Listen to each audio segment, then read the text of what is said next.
Hello aspirants, வணக்கம் and welcome to Aptrix with Manik. அரசு வேலை உறுதி. இந்த வீடியோவில் நம்ம வந்து தமிழ்நாடு பப்ளிக் சர்வீஸ் கமிஷன் நடத்துகிற குரூப் 1 தேர்வுக்கான நோட்டிஃபிகேஷன் பற்றி பார்க்க போகிறோம். ஸோ டிஎன்பிஎஸ்சியோட இந்த வருஷத்தில் நடக்கிற முதல் நோட்டிஃபிகேஷன், அதுவே சூப்பரான நோட்டிஃபிகேஷன். குரூப் 1 அப்படின்னா மிக மிக உயரிய பதவிகளுக்கு நடத்தப்படுற notification, like deputy collector, assistant commissioner, DSP, police, இந்த மாதிரியான தேர்வுகளுக்கு நடத்துகிற போட்டி. அதை பற்றி பார்க்கறதுக்கு முன்னாடி நிறைய பேருக்கு சில பல கன்ஃபியூஷன் இருக்கும். குரூப் 1 நம்ம எலிஜிபிள் இல்லைன்ற மாதிரி சில பல தவறான மித்ஸ்ன்னு சொல்லுவோம்ல, நம்பிக்கைகள், மூட நம்பிக்கைகள் அது இருக்கும். அது என்னன்னு ஃபர்ஸ்ட் பாத்துருவோம். ஃபர்ஸ்ட் நான் தமிழ் நல்லா எனக்கு தெரிஞ்சிருக்கணும், தமிழ்ல நான் புலியா இருக்கணும் அப்படின்னு நினைப்பாங்க. சரி, அந்த அளவுலாம் இல்லைங்க. நீங்க பிரெஞ்சு அந்த மாதிரி படிச்சிருந்தாலுமே கூட நீங்க அவங்க கண்டக்ட் பண்ணுவாங்க ஒரு தமிழ் டெஸ்ட். தமிழுக்கு ஒரு எலிஜிபிலிட்டின்னு அவங்க ஒரு சில பல கிரைட்டீரியா வச்சிருக்காங்க. அந்த டெஸ்ட்டை ஜாயின் பண்ணி 2 வருஷத்துக்கு அப்புறம்குள்ள முடிச்சா கூட போதும். ஓகேவா? இது ஒரு முக்கியமான விஷயம். நிறைய பேர் வந்து தமிழ் எனக்கு இல்லையேன்னு சொல்லிட்டு அப்ளை பண்ணாம விட்டுருவாங்க. நீங்க தமிழ் அவங்க வைக்கிற டெஸ்ட் அப்புறம் டேட் ஆஃப் ஜாயினிங்ல இருந்து 2 வருஷத்துக்குள்ள கிளியர் பண்ணா கூட ஓகே. இது ஃபர்ஸ்ட் தமிழ் சம்பந்தப்பட்ட ஒரு தவறான புரிதல் இப்ப கிளியர் ஆயிருக்கும். அடுத்து வந்து நான் வந்து டிகிரி ஃபைனல் இயர் படிக்கிறேன், அப்ளை பண்ணலாமான்னா அதுக்கும் வாய்ப்புகள் இருக்கு. மெயின்ஸ் நடக்கும்போது நீங்க டிகிரி முடிச்சா போதுன்னு சொல்றாங்க, அதனால அப்ளை பண்ணலாம். அண்ணா அதர் ஸ்டேட் லைக் பாண்டிச்சேரி மக்கள் பார்த்துட்டு இருக்கீங்களா, நான் வந்து தமிழ்நாட்டில் வரமாட்டேனே அப்படின்னா அப்ளை பண்ணலாம். ஒரே ஒரு விஷயம், நீங்க அதர்ஸ், அதாவது ஜென்ரல் கேட்டகரியில அப்ளை பண்ணும். நீங்க அந்த கோட்டா, நான் எம்பிசி, ஓபிசி, எஸ்சி, எஸ்டி அதை யூஸ் பண்ணிக்க முடியாது. ஜென்ரல்ல வந்துருவீங்க, அவ்வளவுதான். ஈவன் நீங்க வெளி மாநிலங்களாவே இருந்தாலுமே நீங்க அப்ளை பண்ணலாம். பட் அந்த தமிழ் தெரியணுங்க, அவ்வளவுதாங்க. தமிழ் தெரிந்தால் தமிழ்நாட்டில் வேலை அப்படின்னு சொல்றாங்க. ஓகேவா? லாஸ்ட் வந்து ரொம்ப ரொம்ப நிறைய பேர் வந்து 30 ஆயிடுச்சு, 32 ஆயிடுச்சு, எனக்கு என்ன வேலை வேணும்னு சொல்லிட்டு வந்து மைண்ட்ல வந்து யோசிச்சே இருந்தீங்க இல்லையா? உங்களுக்கு சரியான தேர்வு இதுன்னு சொல்லலாம். ஏன்னா 34 வயசு வரைக்கும் ஜென்ரல் எந்த கோட்டாலையும் வராதவங்களுக்கு வாய்ப்புகள் இருக்குது. அண்ட் கோட்டால வரவங்களுக்கு லைக் ஓபிசி, எஸ்சி, எஸ்டி இந்த மாதிரி கோட்டால வரவங்களுக்கு 39 வயசு வரைக்குமே 5 வருஷம் எக்ஸ்ட்ரா ரிலாக்ஸேஷனே கொடுத்து எழுத சொல்றாங்க. ஓகேவா? உயரிய பதவிகளுக்கு நீங்க தமிழ்நாட்டுல என் மூல முடுக்குல ஏதாவது ஒரு இடத்துல இருந்து ஒரு டிகிரி மட்டும் முடிச்சிருந்தா போதுங்க. சம வாய்ப்பு எல்லாருக்குமே, ஆண் பெண் எல்லாருக்குமே. ஓகேவா? ஸோ இப்போ கொஞ்சம் டீட்டெயிலா பார்க்கலாமா? சிம்பிள், குயிக்கா பார்த்துருவோம். இந்த பிடிஎஃப் வந்து உங்களுக்கு கீழே லிங்க்ல இருக்கும். ஸோ ஃபர்ஸ்ட் வந்து ஓப்பனிங் டேட் ஏப்ரல் 1. ஆனுவல் பிளானர்ல சொன்னபடி போறாங்க. அண்ட் ஆன்லைன்ல தான் நீங்க அப்ளை பண்ணணும். இதுக்கான ப்ரொசீஜர் வந்து prelims, mains, certificate verification, interview, counselling, selection list. And தேதிகள், லாஸ்ட் டேட், ஓப்பனிங் டேட் சொல்லிட்டேன், லாஸ்ட் டேட் இந்த மாத இறுதி. குயிக்கா அப்ளை பண்ணிடுங்க. அண்ட் ப்ரிலிம்ஸ் எக்ஸாம் உங்களுக்கு ஜூன் 15 தான் வருது. ஜூன் 15 வருது. அப்போ நீங்க வந்து ஏப்ரல் படிக்கலாம், மே படிக்கலாம், ஜூன் எக்ஸாம் வந்துடும். 2 மாசம் இருக்கு. அண்ட் மெயின்ஸ் டேட் அவங்க அடுத்துதான் சொல்லுவாங்க. அண்ட் எப்படி அப்ளை பண்ணும், தேதிகள் ஓகே. எனக்கு எப்படி அப்ளை பண்ணும் அப்படின்னா, ஃபர்ஸ்ட் 1 டைம் ரெஜிஸ்ட்ரேஷன் பண்ணும். யாராவது ஃபர்ஸ்ட் டைம் பாக்குறீங்க, டிஎன்பிஎஸ்னாலே எனக்கு என்னன்னு தெரியாதுன்னா கவனிங்க.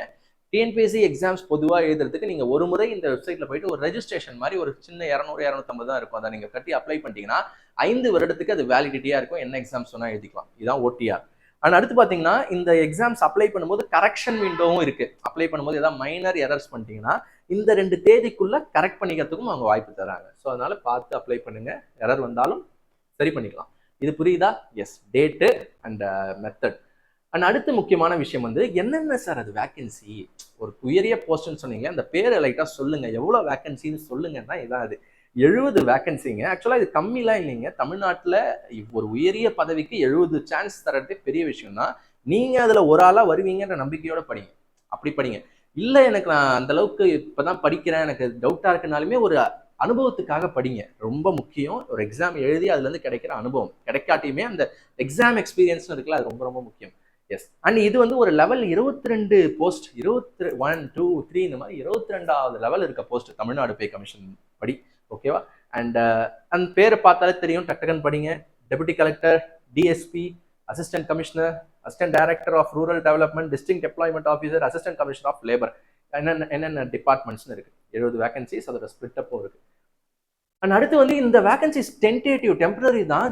இட் மே பி என்ன சொல்றது, இன்க்ரீஸ்ட், சப்ஜெக்ட் டு இன்க்ரீஸ் கூட ஆகலாம். காலி பணியிடங்கள் இன்னும் கொஞ்சம் வந்துச்சுன்னா ஏத்தலாம். அண்ட் ஏஜ் லிமிட் நிறைய பேர் கேட்டுட்டு இருந்த கேள்வி. 21 மினிமம் இருக்கணும். மினிமம் 21 பூர்த்தி ஆயிருக்கணும், கம்ப்ளீட் ஆயிருக்கணும். மேக்சிமம் நான் சொன்ன மாதிரி எந்தெந்த போஸ்ட்டுக்குன்னு பார்ப்போம். ஒரு போஸ்ட்டுக்கு ஒரு மாதிரி. இப்போ ஃபர்ஸ்ட் ஜென்ரல்ல இருக்கவங்களாம் பாருங்க, எந்த கோட்டாலையும் வராத ஜென்ரல் அன்ரிசர்வ்டுன்னு சொல்லுவாங்களா, அவங்க பாருங்க. அவங்களுக்கு மேக்சிமம் ஏஜ் வந்து இந்த எல்லா போஸ்ட்டுக்குமே 34ன்னு வச்சுக்கலாங்க ஆவரேஜா.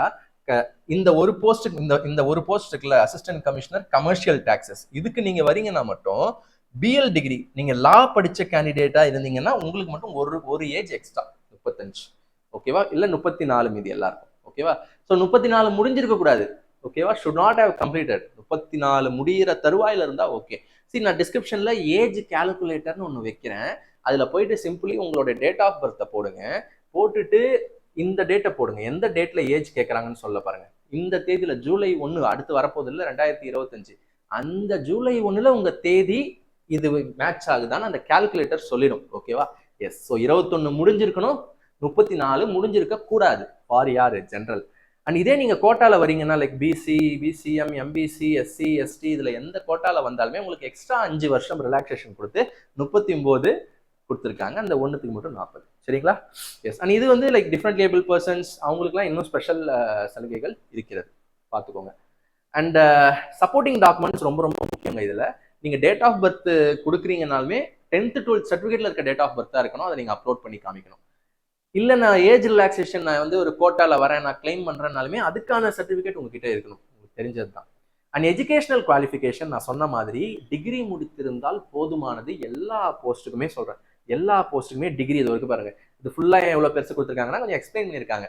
நீங்க ஒரு அரசு யூனிவர்சிட்டி கிராண்ட்ஸ் கமிஷன், அரசு அங்கீகரிக்கப்பட்ட காலேஜ்ல இந்த செக்ஷன்ல அதெல்லாம் வரும். அதுல வந்து உங்களுக்கு டிகிரி முடிச்சிருந்தா போதும். ஓகேவா, அண்ட் இதெல்லாம் ப்ரிஃபரன்ஸ் இருக்கே சார். என்ன சார் அதுனா, ஒண்ணுமே இல்லை. இப்போ டிஎஸ்பிக்கு வைக்கிறாங்க. டிஎஸ்பி போஸ்ட்டுக்கு 2 பேர் ஃபைனலி இன்டர்வியூ வரைக்கும் பக்காவா ஈக்குவலா பெர்ஃபார்ம் பண்ணிட்டாங்கன்னா அப்ப என்ன பண்ணுவாங்கன்னா ஒரு ப்ரிஃபரன்ஸ் வைப்பாங்க. யாராவது நேஷனல் லெவல்ல ஏதாவது சர்டிஃபிகேட் வச்சிருக்காங்களா ஸ்போர்ட்ஸ்ல இல்ல பிசிக்கல் எஃபிஷியன்சிலன்னு கேட்பாங்க. ஏன்னா அது டிஎஸ்பி போஸ்ட். இப்போ இது பாருங்களேன், டாக்ஸ் டிபார்ட்மெண்ட் ப்ரிஃபரன்ஸ் பார்ப்பாங்கன்னா ஒருவேளை பிகாம் முடிச்சவங்க யாராவது வராங்களா அப்பதான் பார்ப்பாங்களே தவிர மற்றபடி அது வந்து கம்பல்சரிலாம் கிடையாது. டிகிரி முடிச்சிருந்தா போதும். சரியா, ஸோ இது நீங்க கீழே நான் வைக்கிறேன், ஸ்க்ரால் பண்ணி ஒரு வாட்டி படிச்சு பார்த்துருங்க. அண்ட் சப்போர்ட்டிங் டாக்குமெண்ட்ஸை பொறுத்த வரைக்கும் இன்னொரு பாயிண்ட் இருக்கு. நீங்க வந்து எந்த டிகிரி சர்டிஃபிகேட் தான் வைக்கணும்னு அவசியம் இல்லை. கன்சாலிடேட்டட் பெருசா ஒரு மார்க் ஷீட் இருக்கும்ல, அது இல்ல ப்ரொவிஷனல், அந்த டிகிரி சர்டிஃபிகேட் மாதிரி ப்ரொவிஷனலா வந்து வந்திருப்பாங்களா, அது இருந்தா கூட இப்போதைக்கு அப்ளை பண்ணலாம். அண்ட் நான் சொல்லியிருந்த மாதிரி ஃபைனல் இயர் ஸ்டூடெண்ட்ஸ் நீங்க மெயின்ஸ் நடக்கிறதுக்கு முன்னாடி உங்களோட டிகிரியை காட்டினா கூட போதும், டிகிரி சர்டிஃபிகேட்டை காட்டினா கூட போதும். ஃபிலிம்ஸ் நீங்க இப்போதைக்கு எழுதிக்கலாம், ஃபைனல் இயர்ல இருக்கேன்னு சொல்லிட்டு இப்போதைக்கு இருக்க சர்டிஃபிகேட் வச்சு அப்ளை பண்ணிக்கலாம். அண்ட் எம்பிபிஎஸ் ஸ்டூடெண்ட்ஸ் நிறைய பேர் டாக்டர் யாராவது பார்த்துட்டு நம்மளால இந்த கவர்மெண்ட் ஜாப்ஸ்லாம் எடுக்க முடியுமா நம்ம அப்படின்னு அதுவும் மித்துல சேர்த்துருக்கலாம். டாக்டர்ஸ் வந்து எழுத முடியும் அப்படிலாம் இல்லை. ஃபைனல் இயர் நீங்க வந்து அந்த இன்டர்ன்ஷிப்லாம் முடிக்காம ஃபைனல் இயர்ல இருந்தா கூட நீங்க அப்ளை பண்ணலாம் எம்பிபிஎஸ் ஸ்டூடெண்ட்ஸ்.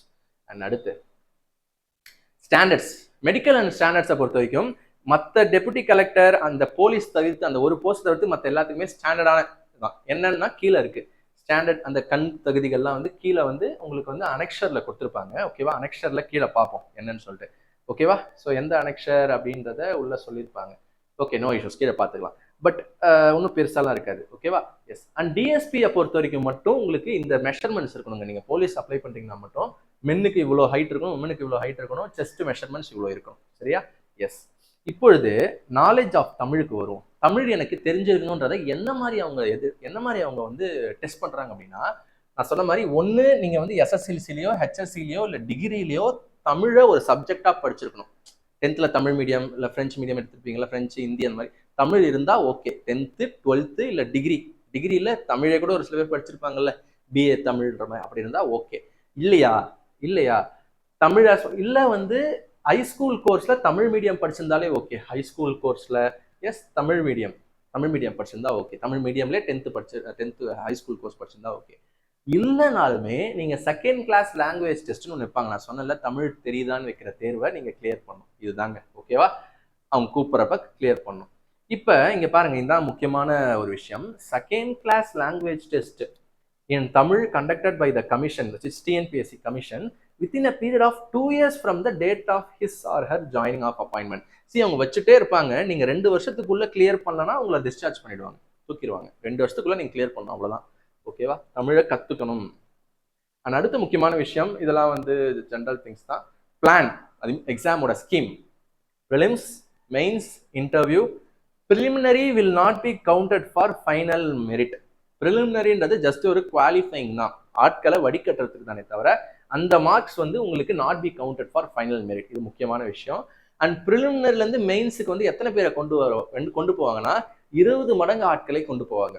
இப்போ 70 வேகன்சினா 70 × 20 1400 பேர்களை ப்ரிலிம்ஸ்லேருந்து வடிகட்டி கொண்டு போவாங்க. இதுதான் ரேஷியோ. அண்ட் அடுத்த முக்கியமான விஷயம் ப்ரிலிமினரியோடைய ஸ்கீம். ஃபர்ஸ்ட் ஜென்ரல் ஸ்டடீஸ், இது ஆப்டிடியூட் அண்ட் மென்டல் எபிலிட்டி. இதுக்கு தான் நம்ம கோச்சிங் தரோம்னு சொல்லிட்டு இருந்தோம். அண்ட் இதுக்குமே டிஎன்பிஎஸ்சி சேனல்ஸ் நிறைய உங்களுக்கு தெரியும். Gurunath IAS academy and Suresh IAS academy, இந்த மாதிரி நிறைய அகாடமிஸ் இருக்கு. ஆன்லைன்ல அண்ட் ஆஃப்லைன்லையும் இருக்குது. த்ரோனா அகாடமி, இந்த மாதிரி நிறைய நம்ம அதை பற்றிலாம் பேசியிருக்கிறோம். ஸோ நம்ம வந்து குவான்ஸுக்கு ஃபுல் பக்கா பாதுகாப்பு தரோம். ஓகே, இந்த ஏரியாவுக்கு general studies 175 mark, aptitude and mental ability 25 marks, totally 200 marks. இது ஓஎம்ஆர்ல நடத்தப்படும். எவ்வளோ மணி நேரம், எவ்வளோ மார்க்கு எல்லாமே உங்களுக்கு கொடுக்கப்படும். கட் ஆஃப் வந்து உங்களுக்கு எக்ஸாம் முடிஞ்ச பிறகு முடிவு செய்யப்படும். ஓகேவா, யார் யார் எப்படி எப்படி எழுதியிருக்கா அப்படின்றத பொறுத்து. அண்ட் மெயின்ஸ் பொறுத்த வரைக்கும் உங்களுக்கு ஃபர்ஸ்ட் நான் சொன்ன தமிழ் எலிஜிபிலிட்டி டெஸ்ட் வைப்பாங்க, பார்ட் 1. அது வந்து குவாலிஃபைங் தான், அதுலேயும் மார்க்ஸ் கிடையாது. மீதி 3 இருக்குல்ல, GS1, GS2, GS3, இது எல்லாமே டிஸ்கிரிப்டிவ் பேப்பருங்க, எழுதணும். அது வந்து ஷேட் பண்ணணும், இது எழுதணும், கையால எழுதணும். இந்த 3 paper 2, paper 3, paper 4 and interview, இது எல்லாம் சேர்த்து 850 மார்க். இந்த 850 மார்க் வச்சு தான் உங்களுக்கு வேலை இருக்கா இல்லையான்றது. ப்ரிலிம்ஸை வச்சோ இதில் இருக்கிற அந்த பேப்பர் 1 தமிழ் எலிஜிபிலிட்டி டெஸ்ட்லாம் ஜஸ்ட் கிளியர் பண்ணால் போதும். கிளியரா? எஸ். இப்பொழுது அடுத்த பேஜ் பார்ப்போம். பாருங்க, 55 பேஜில் 10வது பேஜில் தான் இருக்கிறோம். ஓகேவா, சரியா? ஏன்னா மற்ற ஜென்ரலான விஷயங்களும் அவங்க டீட்டெயிலாக எக்ஸ்பிளைன் பண்ணுவாங்க, அதை நீங்கள் பொறுமையாக கூட பார்த்துக்கலாம். அண்ட் ஓடிஆர் எப்படி அப்ளை பண்ணணும்னு சொன்னால் ஃபர்ஸ்ட் இப்போ அனெக்ஷர்ஸ் வந்துருக்கு, சப்போர்ட்டிங் டாக்குமெண்ட்ஸ் என்னென்னு. இப்போ நீங்கள் வந்து ஒன் டைம் ரெஜிஸ்ட்ரேஷன் வந்து 150 ரூபா கொடுத்து ஒரு வாட்டி பண்ணீங்க அப்படின்னா 5 வருஷம் இல்லையா, 5 இயர்ஸ் வேலிடிட்டி. 5 இயர்ஸ் வேலிடிட்டி, நீங்கள் என்ன எக்ஸாம் வேணால் எழுதிக்கலாம். அது வந்து ரெஜிஸ்ட்ரேஷன் ஃபீ மாதிரி. ஓகேவா? அண்ட் அடுத்தது வந்து இதெல்லாம் நீங்கள் ஃபுல்லாக டீட்டெயிலாக எப்படி ஃபோட்டோ எப்படி எடிட் பண்ணணும் எல்லாமே படிங்க. அண்ட் எக்ஸாமினேஷன் சென்டர்ஸ் பொறுத்த வரைக்கும் என்ன கொடுத்துருக்காங்கன்னா, கண்டிப்பாக எல்லா தமிழ்நாடு முழுக்க நார்த் டு சவுத் ஃபுல்லாக கொடுப்பாங்க. இந்த இடத்துல பார்த்துக்கோங்க உங்களோட ஊர் இருக்கான்னு சொல்லிட்டு. எஸ், அஃப்கோர்ஸ் புதுச்சேரியும் இருக்கும்னு நினைக்கிறேன். புதுச்சேரி இல்லையா? ஸோ பி இல்லை, மேபி கடலூரில் போய் எழுதிக்கலாம். புதுச்சேரி மக்கள் கடலூரில் போய் எழுதிக்கலாம், இல்லை விழுப்புரம் போய் எழுதிக்கலாம். இல்லை, ஓகே, சூப்பர். சென்னை இருக்கு. ஸோ மெயின்ஸ் பார்த்தீங்கன்னா ஒன்லி சென்னை தான். மெயின்ஸ் வந்து ஒன்லி சென்னை தான் வைப்பாங்க. ஓகேவா? எஸ். அண்ட் எக்ஸாமினேஷன் ஃபீயை பொறுத்த வரைக்கும் 100 ரூபா, 200 ரூபா. ப்ரிலிம்ஸ்க்கு 100 ரூபா, மெயின்ஸ்க்கு வந்து 200 ரூபா. ஓகேவா? அண்ட் அதில் ஒரு சில பேருக்கு ஃப்ரீ கன்செஷன்ஸ்லாம் இருக்கும், அதை நீங்கள் படிச்சு பாருங்க. ஏன்னா ஃபீஸை பற்றி ஒன்றும் பெரிய பிரச்சனை இல்லை, ஏன்னா கம்மியாக தானே இருக்கு. எஸ், 100 ரூபா, 200 ரூபா. எஸ், நான் ஆன்லைன் அப்ளிகேஷன் எடிட் பண்ணுறது, இது எல்லாமே டிஃபால்ட்டான விஷயங்கள்ங்க. உங்கள் மேலே எந்த ஒரு கேஸும் இருக்கக்கூடாது. என்ஓசி, நோ அப்ஜெக்ஷன் சர்டிஃபிகேட், இதெல்லாம் தான் முக்கியமான விஷயங்கள். நான் ஹைலைட் பண்ணியிருக்கேன், அது மட்டும் காமிக்கிறேன். எஸ், அவ்வளோதான் நினைக்கிறேன். ஸோ நீங்களும் ஒரு வாட்டி இந்த பிடிஎஃப் ஓப்பன் பண்ணி ஃபுல்லாக உங்கள் கண்ணால் பார்த்துருங்க. ஓகேவா? பார்த்துட்டு அப்ளை பண்ணுங்க. ஆல்ரெடி அப்ளை பண்ணி ரெகுலராக டிஎன்பிஎஸ்சி எழுதுனவங்களுக்கு நான் சொல்லணும்னு அவசியம் இல்லை, இல்லாதவங்களுக்கும் சொல்லிக்கிறேன், ஃப்ரெஷர்ஸ்க்கு. சரி ஆஸ் ஃப்ரெண்ட்ஸ், அவ்வளோதான் நினைக்கிறேன், முடிஞ்சிருச்சு. நீங்கள் வந்து நம்மளுடைய ஆப்ட்ரிக்ஸ் வித் மணிக் சேனல் மூலயமா இது மேக்ஸ் அண்ட் ரீசனிங் லேர்ன் பண்ணிக்கணும் அப்படின்னா ஜஸ்ட் ஒன்றுமே இல்லை, நம்ம ஆப்பை இன்ஸ்டால் பண்ணிக்கிட்டிங்கன்னா அதில் கோர்சஸ் இருக்கும். அண்ட் யூடியூப்லையுமே நான் பேசிக்கான டிப்ஸ் அண்ட் ட்ரிக்ஸ் வந்து உங்களுக்கு ஜென்ரலாக கொடுத்துருவேன். ஓகே, சிலபஸ் இப்போ தான் வருதா? Okay, syllabus. ஸோ சிலபஸ் ப்ரிலிமினரிக்கு பார்த்தீங்கன்னா இதுதான். டீட்டெயிலாக நீங்கள் உட்காந்து பாருங்கள். ஜிஎஸ்னா சயின்ஸில் என்னென்ன படிக்கணும், ஜியாகிரஃபியில் என்னென்ன படிக்கணும், இந்த ஜென்ரல் ஸ்டடீஸ் சொன்னால அடுத்து மேக்ஸ் ரீசனிங் அப்படின்னா இதுதான் நம்ம ஃபுல்லாக கவர் பண்ணிடுவோம். ஓகேவா? நிறைய பேர் அதில் பாஸ் ஆகிட்டு இதில் விட்டுருவாங்க. குவாலிஃபைங் நேச்சர் தான், அதனால ஒரு கட் ஆஃபை கிளியர் பண்ணும்ல, அதுக்கு தான் நம்ம வந்து 25 out of 25 ரீசனிங் டிஎன்பிஎஸ்சியில் எடுப்பது எப்படின்னு டிஎன்பிஎஸ்சிக்குன்னே ஒரு கோர்சஸ் கொடுத்துருக்கோம். அண்ட் மெயின்ஸ்லேயும் ஃபுல் சிலபஸ் இருக்குங்க. தமிழ்னா தமிழில் என்ன வரும், திருக்குறள் என்னென்ன வரும், எல்லாமே இதில் இருக்கும். ஃபுல் சிலபஸ் கடைசியில் இருக்குது. ஸ்க்ரால் பண்ணி முழுக்க படிங்க. ஓகேவா? எஸ். ஸோ அவ்வளோதான் எக்ஸ்பீரியன்ஸ். எக்ஸாம் எப்போ வைப்பாங்க, எப்போ பெல் அடிப்பாங்க, எல்லாமே இருக்கும் இதில். ஓகேவா? எப்போ பெல் அடிப்பாங்க, எதுக்குள்ளே நீங்கள் எக்ஸாம் ஹாலை என்டர் ஆகணும் அப்படின்ற முழு விஷயங்கள் இதில் அடக்கம். எஸ், நானும் ஃபுல்லாக ஸ்க்ரால் பண்ணி பார்த்துட்டேன். அதுக்கப்புறம் வேறு எதுவும் இம்பார்ட்டண்ட்டான விஷயங்கள் இல்லை. ஓகே, ஸோ ரொம்ப ஒரு முக்கியமான ஒரு அக்மார்க் அரசு வேலை அப்படின்னா நம்ம வந்து கண்ணை மூடிட்டு டிஎன்பிஎஸ்ஸை சொல்லிடலாம்.